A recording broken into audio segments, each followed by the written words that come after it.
बहार शुरू होते ही नर्सरियों में खिले रंग बरंगे फूल शहरियों की तवज्जो का मरकज बन जाते हैं।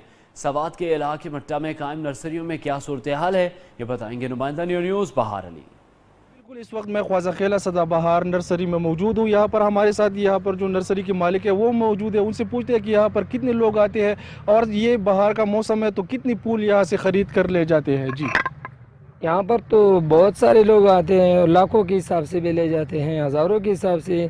लेकिन हम ज़्यादातर वैरायटी का शौक़ रखते हैं, तो बहुत से लोग आते हैं। वो ये नहीं कहते हैं कि हमें फूल चाहिए। फूल तो वैसे ही बहुत होते हैं, लेकिन हमारे साथ मुख्तलिफ़ वैरायटियाँ हैं जो फूलों के हैं, फलों के हैं। फलों में भी नई नई वैरायटियाँ हैं, जैसे यहाँ की मकामी खुरमानी है, तो हमारे साथ खुरमानी में भी कई वैरायटियाँ हैं। और फूलों में तो दरख्तों का जो वैरायटी है उसमें भी बहुत वैरायटियाँ हैं जो फूलों वाले हैं।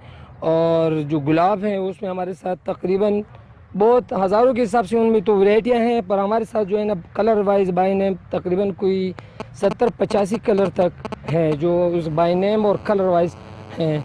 जो मुकामी नर्सरी के मालिक है उनकी बातें आपने सुनी। उन्होंने कहा कि हमारे साथ हर किस्म के फूल मौजूद है और जो भी यहाँ पर फूल ख़रीदना चाहते हैं तो यहाँ पर तशरीफ़ ला सकते हैं। जी, और मौसम बदला तो इंसानी तेवर बदले, पहनावे भी बदल गए। मौसम बहार की आमद पर शहर इक़्तिदार में ख़वातीन के कपड़ों और ज्वेलरी की नुमाइश का इनेकाद किया गया।